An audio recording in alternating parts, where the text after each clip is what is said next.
What's going on? Not much. How you doing? I'm doing okay. What's happening? Stressing out trying to get on this thing. First time. Is it the first time you've done it? Yes. First time I've All done right. it. Can you tell? Um, I'm learning that. Um, cool, man. Well, thanks for doing this. The first thing that I always do is I ask, given COVID and the pandemic, are you safe and healthy? I mean, are you all good? Wearing my mask everywhere I go. Nice, nice. How about you? How about yourself? Well, I don't have one of those masks, but then again, it's one more thing. It's one more thing for me to feel left out. So, well, I have one here for you. Awesome, awesome, awesome. Well, thank you for doing this. I really, really appreciate it. There's a lot of stuff I want to talk to you about, man. I mean, there's so much to cover. So let's just jump right in, if you don't mind. Don't mind at all. Cool. So, La Cultura Magazine came out with a splash, right? And, Yes. it made a big impact. And, congratulations to you. Congratulations to the entire staff. I feel fortunate to be a part of it, but I appreciate the opportunity.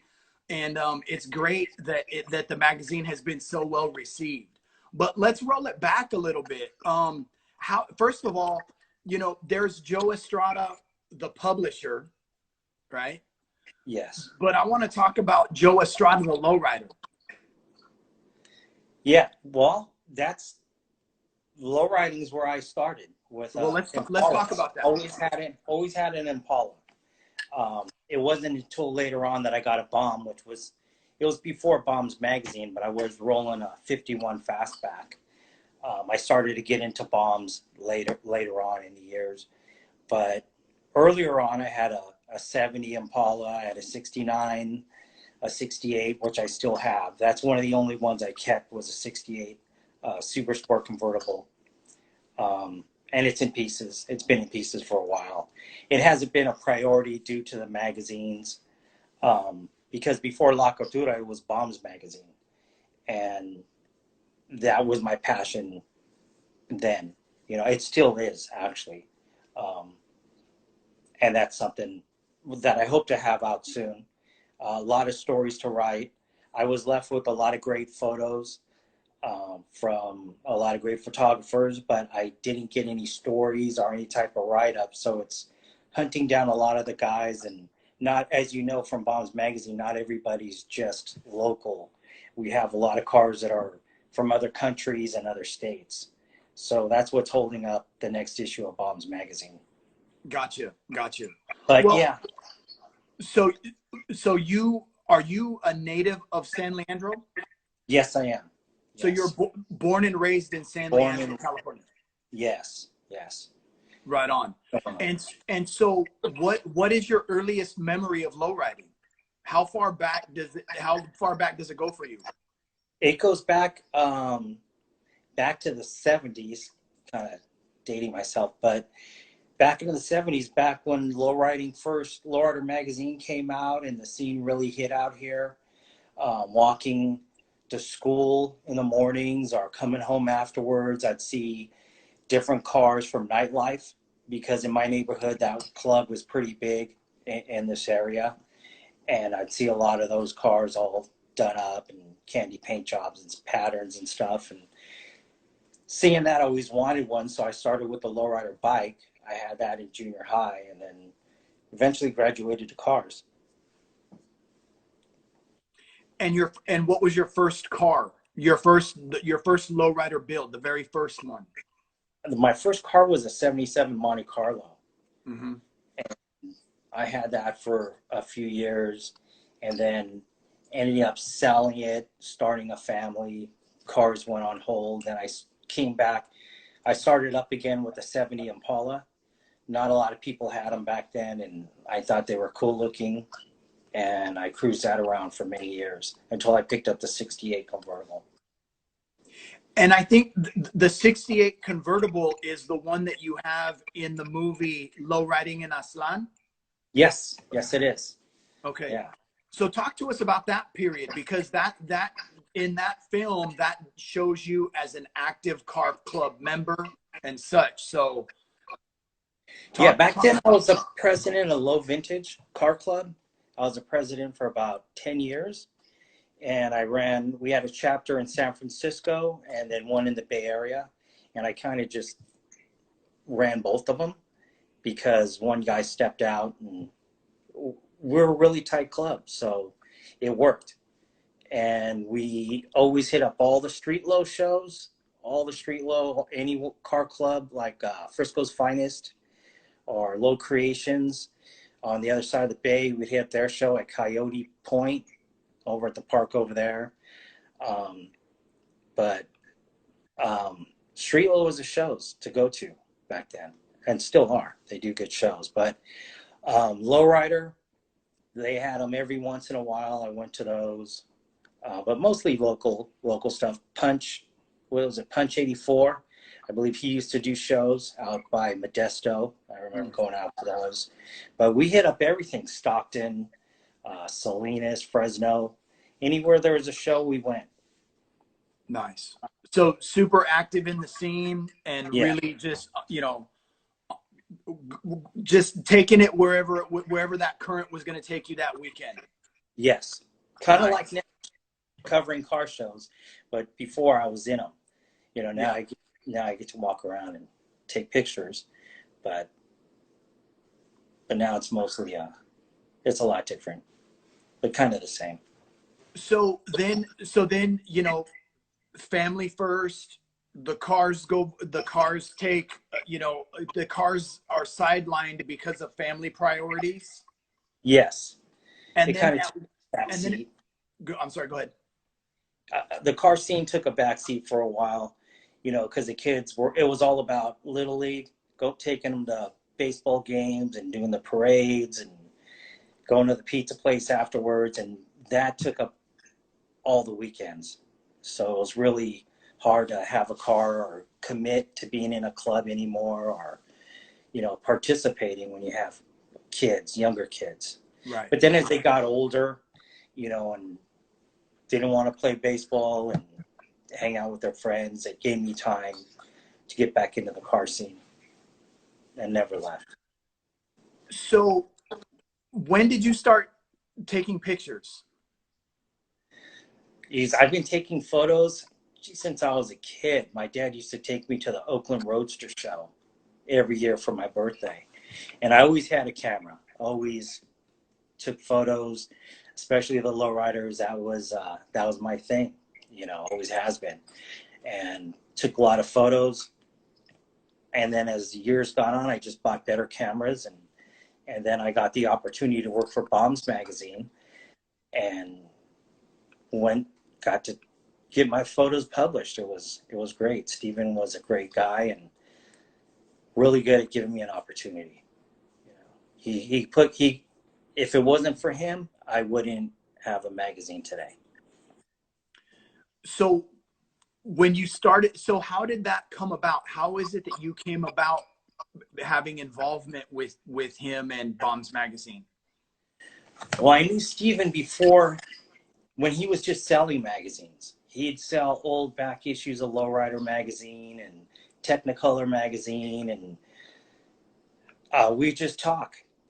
He'd sent me his number, just say, hey, call me. And then we just started bullshitting back and forth. And this went on for a couple of years, probably about 3 years. And then he started a magazine called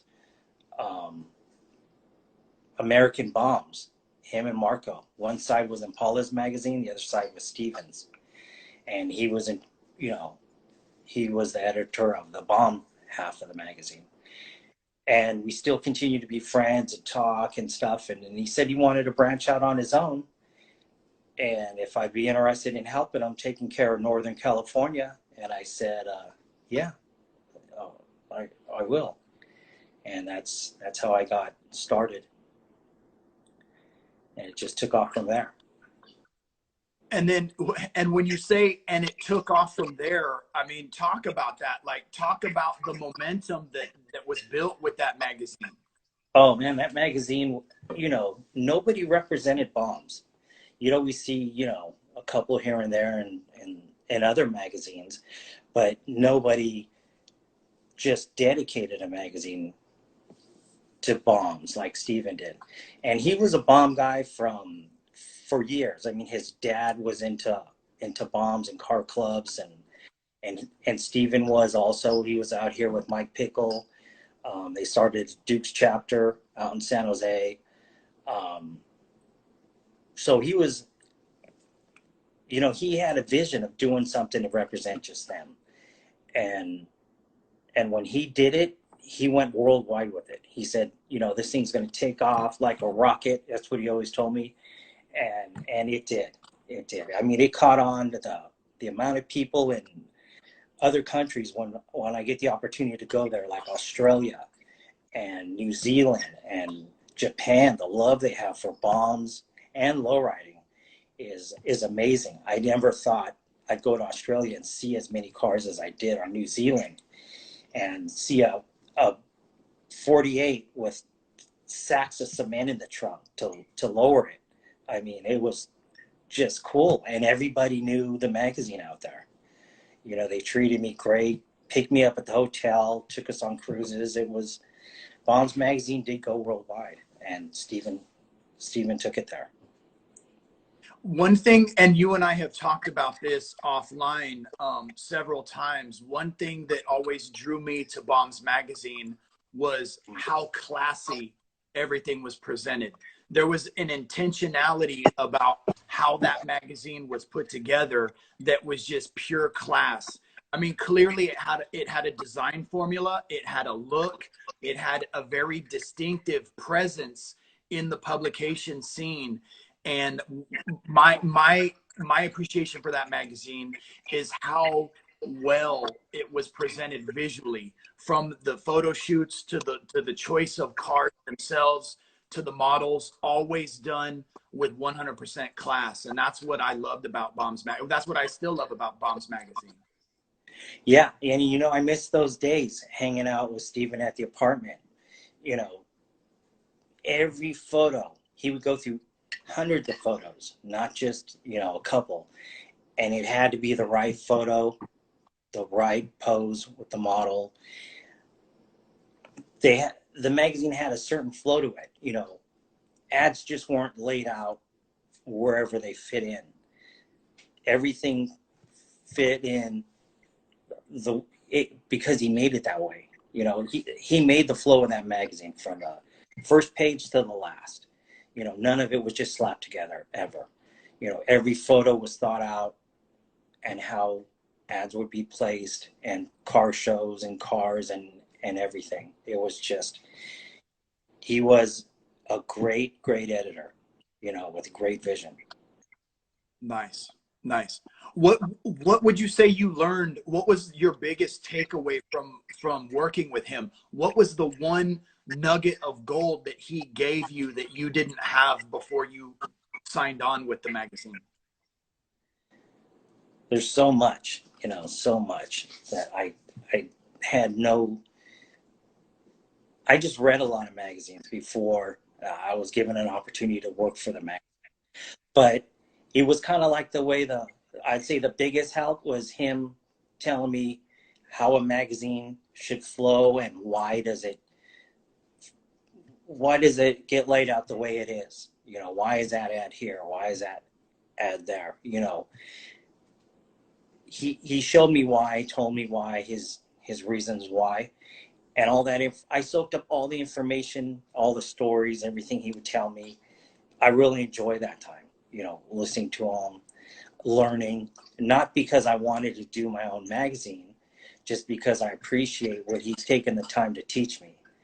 And it wasn't until years later that I told him I was going to go to New Zealand to cover a show, and I ended up going to Australia also for Bombs magazine. And I seen so many other than just Bombs, I seen so many lowriders out there. The lowrider culture and the scene, and I just had to cover it.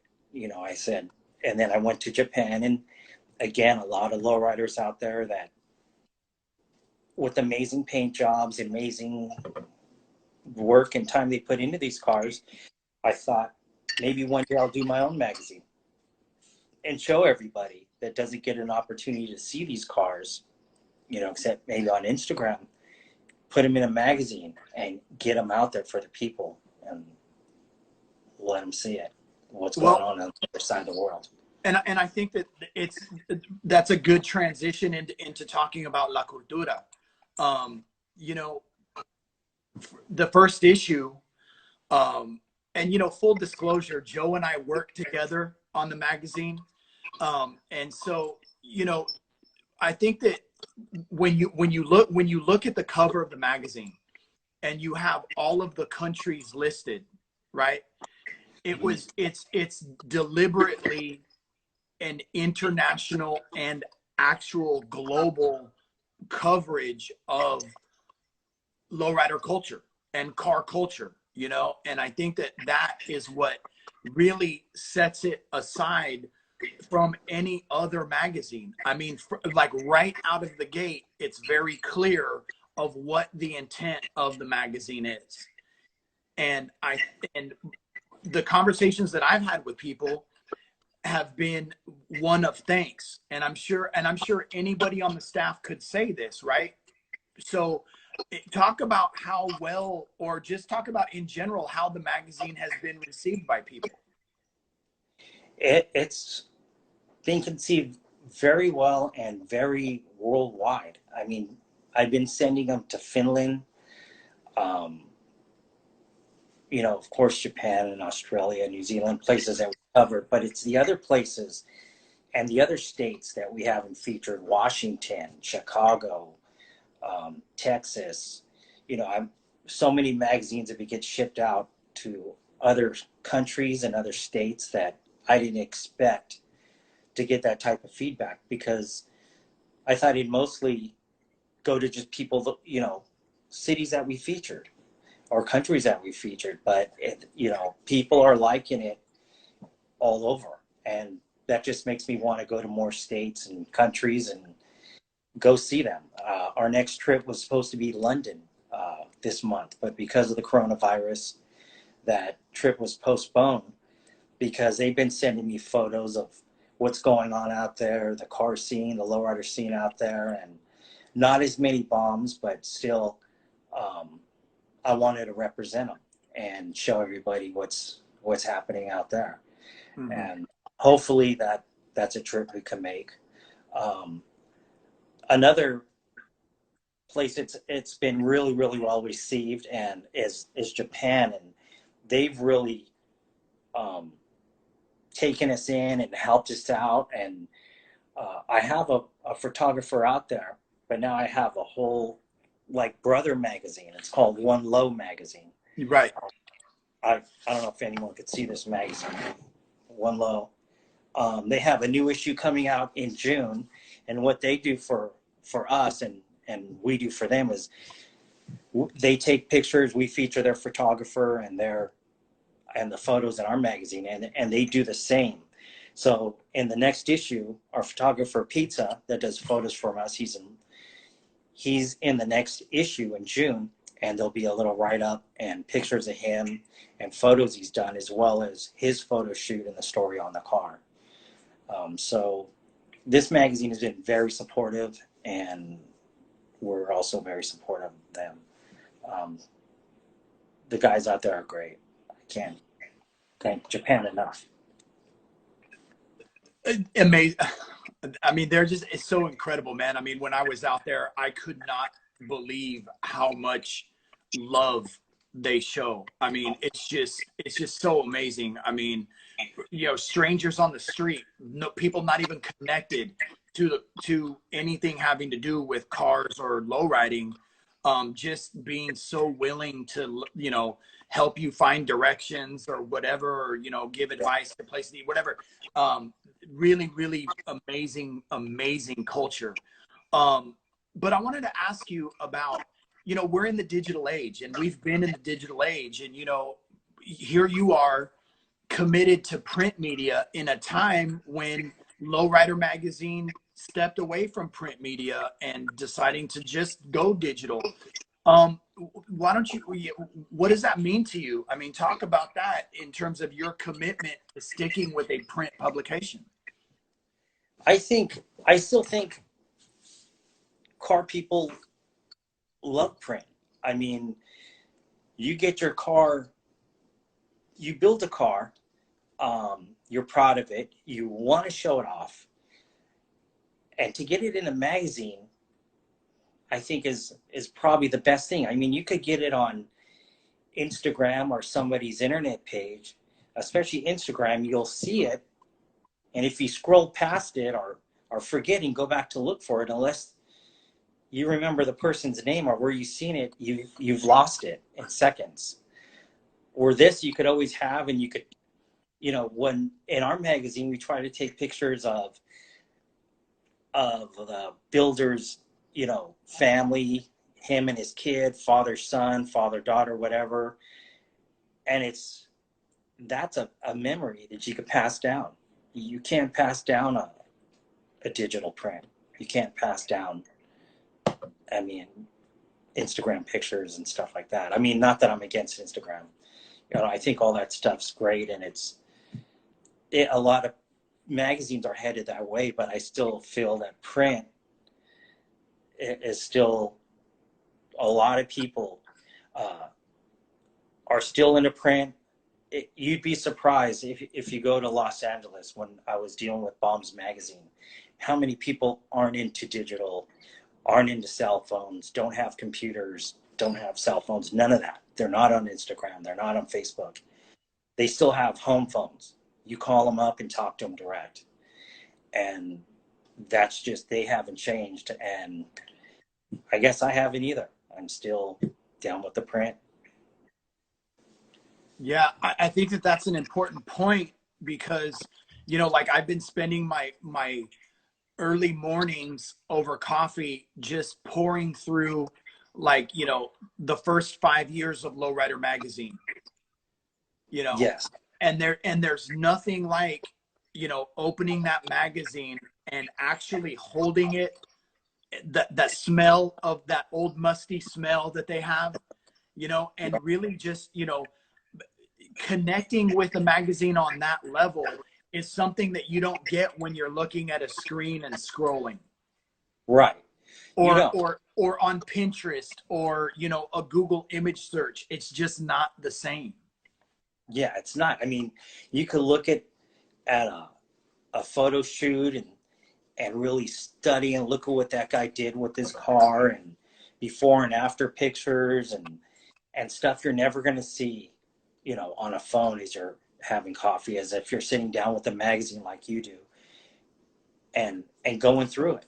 You know, you could read, you know, what he did, what he started with, and how it finished in a magazine. You're not going to get that. You're just not on digital print. Yeah. I mean, and So, plus, you know, I'm getting older and I can't even see digital print that well anymore. So, right. I mean, as as as geeky and as nerdy as this is going to sound, like I actually look at the dots in the pictures. Like I look at the pixels, you know what I mean? And yeah, I'm because that was just such an amazing time for that magazine, and what all of that meant then and what it still means now. I mean, now I look at, you know, different people look at Lowrider Magazine in those early days for different reasons, right? What I'm doing is I'm looking back and I'm looking at the historical aspect of things, reading the letters to the editor, looking at the ads, looking at what things cost, you know, I mean, just, yeah, you know, kind of looking at those as historical documents, right? And whether we like it or not, you know, La Cultura magazine, for what you just put out, what we as a staff just put out, that's a timestamp. That is an artifact. I hope my grandkids look at that and go, "Oh wow, look at this. Oh my God, look at this car. Oh my God, look at this. Really? Australia? What?" You know, I mean, you know, whatever. It's amazing, man.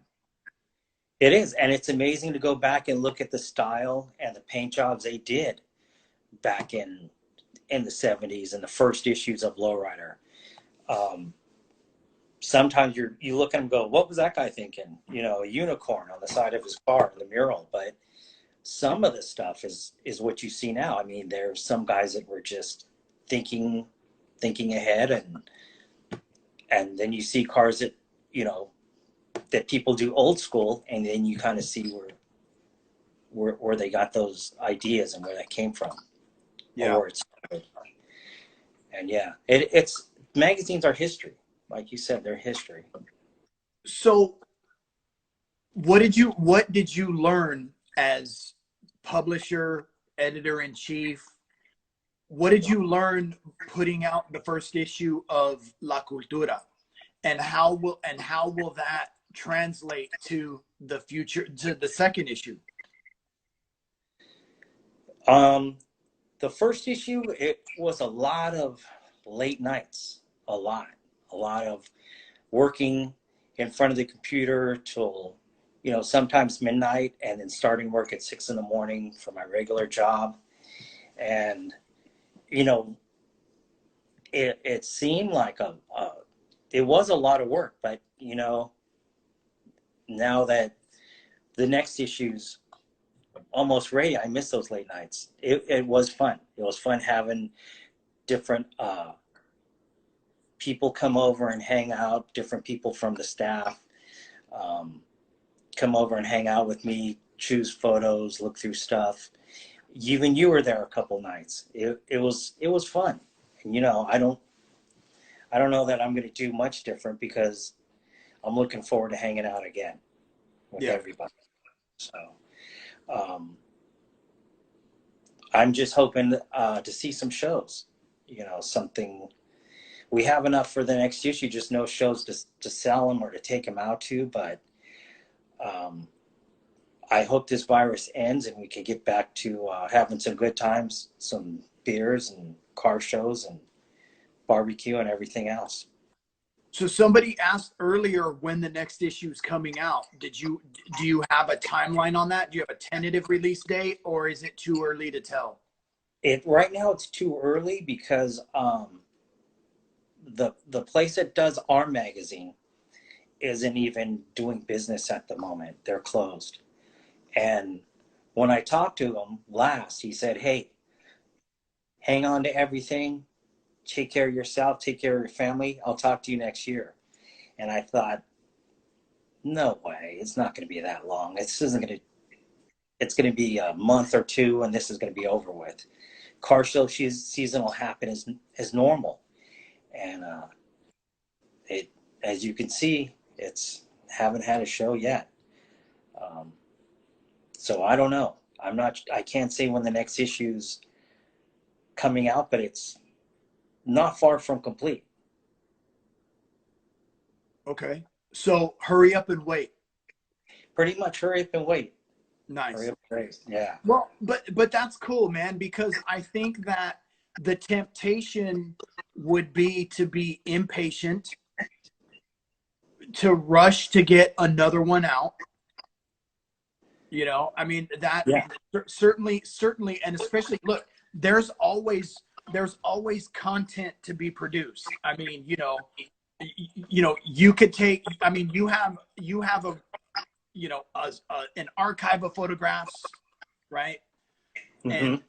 And the stories can always be written. You're right. There's probably enough content for multiple issues, back to back, Yes, there right? is. I But have a lot. but that doesn't do the brand of the magazine any good if you're just like churning them out, churning them out, churning them out, churning them out, as opposed to a deliberate, this is what we do and this is how we do it, and it's gonna go this way, as opposed to just an onslaught. Because I know for a fact that other publications, they just have a repository of content, and then there are months, multiple months in the hopper at once. Yeah, there are. And it's a mass production assembly line kind of, you know approach as opposed to more, I don't know, homespun, more, you know, small family business, if you will. Yeah, and we're shooting different content than what these other magazines are putting out. That you could go to Safeway, grab a magazine. It's on the shelf right now. Look at it, and they have some of the cars that we're shooting, but it's not us. You know, we shoot. You know, you'll look through our magazine. You see people, shows, cruises. We get into a little of everything. Um, we're not just, you know, like the cookie cutter magazine. You know, Yeah. I'm trying to keep it different. You know, keep it a magazine, you know, with everybody, you know, showing the people, showing all types of cars, you know, not just trailer queens. Right. Um, You know. there's a question in here, but I want to just piggyback off of what you're saying right there. Is that, you know, I think it's important to note that the magazine La Cultura does a little bit of everything, but it does a little bit of everything well. It's not we need this for the sake of needing this. Like everything is deliberate and makes sense. It's not just, you know, kind of a hodgepodge for the sake of having that, but rather, you know, shows people, right? In other words, all of those elements are very, very well placed and well assembled. It's not just, you know, oh yeah, we need a person, so we're going to put a person in here, or we need this. You know, everything is very thoughtful, I guess is what I'm trying to say. Yeah, yeah. Just like bombs, I try to, you know, like I said, when we're hanging out in front of the computer, going through photos, it's just like everything just has to be right, you know. And I try to do that. Nice. You know. So you want to take a question? Yeah, I seen one. The difference between Australia and Japan in the Correct. lowriding scene. Yeah. You know, geez, I haven't been to all of, you know, there's Australia. It's everything's on the outside, you know, around that continent, and I've only been to Sydney, you know, and the people there were just fantastic. I mean, like I said, they pick us up in the morning, take us on cruises, take us to shoot photos. Um, they were great people. You know, very hospitable. Very, you know, awesome. I want to go back. I can't. That's one place I really want to go back to. You know, I really enjoyed my time there, and Japan also. It's hard to compare the two.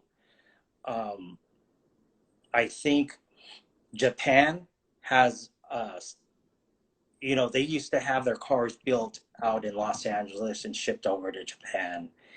But now the painters out there in Japan have taken stuff to another level, you know, and they just, they're turning out some amazing paint jobs, you know, as well as, you know, I mean, I'm blown away by the work that they're doing as far as patterns and designs. It's on another level than everybody right now. Well, not everybody. I can't really say that, but they're pretty badass, you know. And I would say the quality of paint jobs that I've seen in Japan, I like, but you can't compare the both people in both places. Yeah, I love Japan and I love Australia. I really do. Yeah. I think they have some great cars. I was blown away by the cars I seen it were out in Australia, and the patterns and murals, all muraled out, everything. It was pretty amazing. Yeah. I it's a tough choice, you know. Well, But even I'm sorry, go ahead. I did see a lot of more custom cars that really caught my eye when I was in Japan, you know, when I was there. Yeah. Well, I know, like, you know, I'm not, I appreciate customs. It's not my wheelhouse, and it's not something that I'm into. I can appreciate customs, but it's not my thing. But when I was in Japan and I was talking to people about lowriding and being really, because I was in Nagoya, I was only in Tokyo for 1 day, but being in Nagoya, I love being in Nagoya because it's 70 style, and they're really influenced by 70 style lowriding. But what was interesting is I did an interview with the president from Primera Car Club through a translator. And what he told me is, he said, when you go back to the United States and you talk to people about what we do, I want you to be very clear about something so that people are very well informed there. That in Nagoya, lowriding is Chicano style lowriding. And in Tokyo, it's African American style lowriding. And I thought, man, that's an interesting, like, he's making an ethnic distinction between two cities in Japan and how they represent lowriding culture. And Mhm. and when I thought at length about what he was saying really was that in Nagoya, they're all about 70 style lowriding. And in Tokyo, they're more about the 90s style, right? In G bodies, Cadillacs, right? as Yes. opposed as opposed to in Nagoya where it's 70s style, because they were very influenced early on by the Cheech and Chong movies. Yeah. I mean, literally, next movie 62 is named after a Cheech and Chong movie. Yeah. You know, Yeah. and I so met him. right, and so it's I was the Dead End guys took me to the photo shoot when next movie debuted at that photo shoot. And we were allowed to take pictures. We just weren't allowed to post anything. And that was the day before the Speed and Custom show. And to see that car and how that car is like this low to the ground is crazy, Yeah. but I think that, when you talk about comparing country scenes, lowriding gets to be like such a pocketed and isolated thing in terms of identity, Yeah. in terms of like, this is how we do it here. Like, regionally speaking, there's a distinction about how low riding is done. So anyway, would you agree with that, or Yeah. am I Yeah. just I do. Especially like what you're saying, the way it's split up between mostly Cadillacs and G bodies to where you look over here in Nagoya, it's Grand Prix, Monte Carlo, the 62s, 65s. I mean, the cars are different. You know, they're rolling cars I didn't expect to even see out there. Grand Prix, Cougars, Grand Prix? Cougar. Yeah, yeah, Yeah. I mean, even the bombs, they roll the bomb 70 style, yes, they do. Yeah. old spoke wheels, no skirts, so yeah.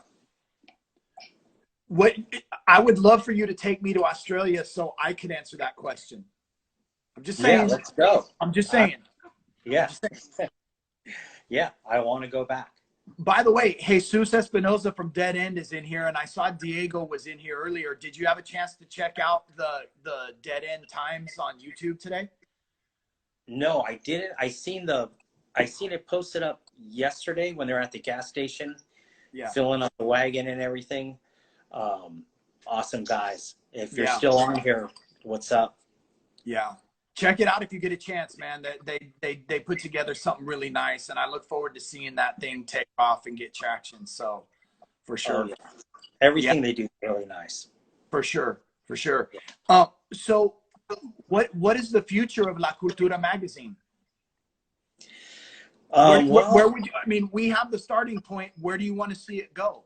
Literally. What's your vision for it? What's your vision for it in the long term?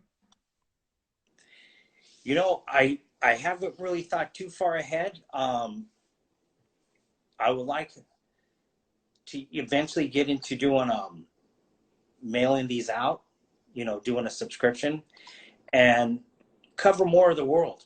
I would like to hopefully I'll have the opportunity to get back to London to when they do their show out there and get our name out there, and just wherever lowriding's at, wherever bombs are at, I like to be there. You know, I like to cover that scene, meet people, and show them what we're all about and see what they're all about. Right on. Nice. So when are you going to roll out? When's the next build for you? When are you going to pull up? When are you literally going to sell La Cultura out of your lowrider? Out of the trunk of my car? That's right. I don't know. You know, actually, I was looking at my car today, believe it or not.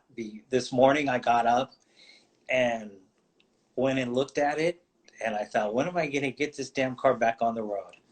So I'm actually going to talk to my buddy this week and see when he could assemble it. It just has to be put together. It's mostly all there. Um, I just really this coronavirus has given me a break and time to save up some money because I'm not traveling. And now that I have some money saved up, see what it's going to take for this guy to build this car, because it's all there. It's all there. Nice.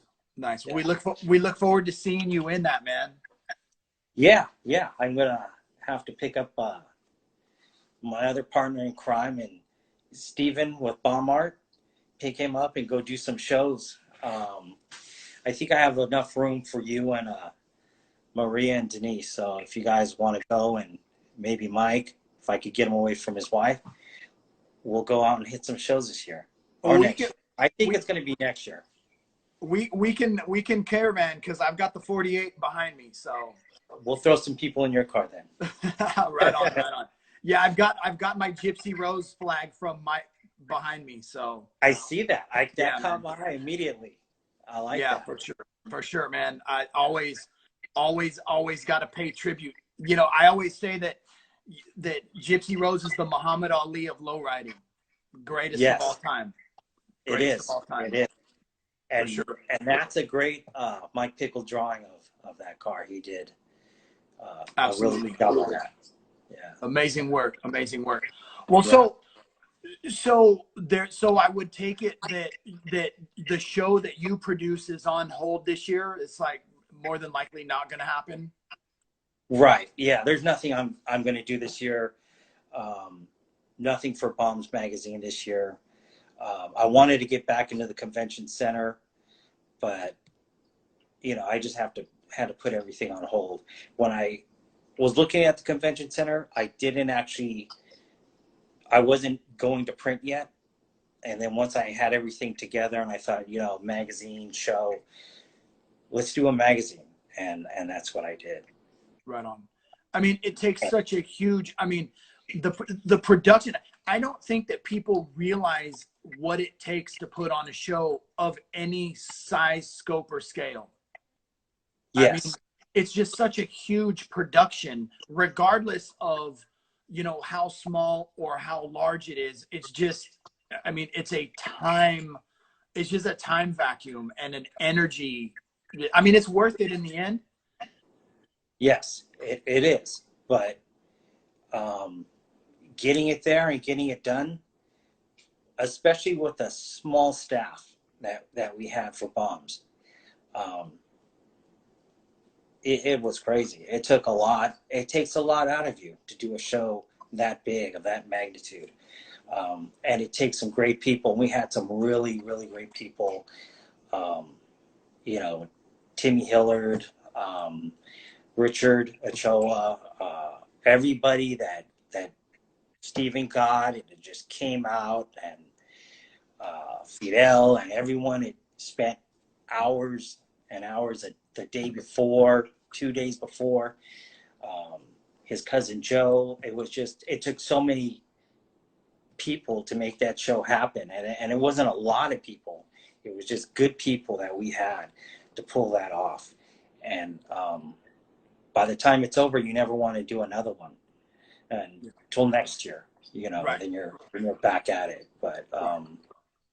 it it that's a lot of work and a lot of money, and you just hope at the end you could at least break even. For sure. We never made a lot of money with the bomb shows. We did one at the City of Industry. The next one was in Long Beach, and the last one being in Anaheim. I think the best one might have been City of Industry, but Anaheim for sure. You know, we made some money to pay off some of the bills, but um, yeah, not a big money maker, but a lot of fun when you look back on it. Right on. Right on. Well, Joe, our time is winded down here. Do you have any last words that you want to share with everybody? I mean, this has been a pretty robust conversation and a lot of people tuning in. Is there anything that you want to say to kind of leave everybody with? I just want to say thank you to everybody. I really appreciate all of the followers, the fans, the people that support the magazine, all the guys still building cars and showing up to the events. I appreciate all you guys, because without all of you, there is no magazine, you know. And I hope to get out there, and if I haven't met you before, you know, or you see me, stop me, say hi. You know, I'm all over the place. You know, one thing I love to do is travel and get out there and meet the people. And, you know, I want to thank everybody, honestly, everybody, and even all the other magazines before me that I always collected and read, and, you know, thank them for, you know, getting it started, Lowrider, you know. Thanks to all the other guys putting on shows, inviting us, Street Low Magazine, you know, thanks to all people that sponsor us, the crew, Bomb Division, always keeping me fitted in clothes and hoodies and everything. Steven Martinez, all my staff, all the guys shooting for us. I just want to thank them all. I appreciate every one of you. So Right can't on. do it without you guys, and you. Thank you, John. Thanks Right for on, having man. me on here and bringing me on. And, you know, it's appreciated very much. No problem, man. I appreciate you. I appreciate all of your hard work and dedication. I appreciate you giving me the opportunity to be an editor for the magazine. I really, you know, I'm cutting my teeth with that. I really appreciate you giving me the opportunity to do that. I'm looking forward to the next issue. I can't wait to start working on it. And it's going to be a good one for sure. It's going to be a Yeah. good one. I think that everybody is so dedicated to the work, regardless of, you know, to all the team, yourself, the team of photographers, you know, me on the text side of things. You know, I think that everybody's commitment to it is just going to make it even better and better as we move along. So right on, man. Kudos to you for quarterbacking the whole thing. Yeah. Well, thank you. Thank you. It's been a pleasure. It's been fun. Really Right fun. on, man. Thanks, Okay. Joe. I'll talk to you later. Thanks Happy for doing birthday, this. Selena. All right, man. Have a good night. Okay. You too. All right. Bye-bye.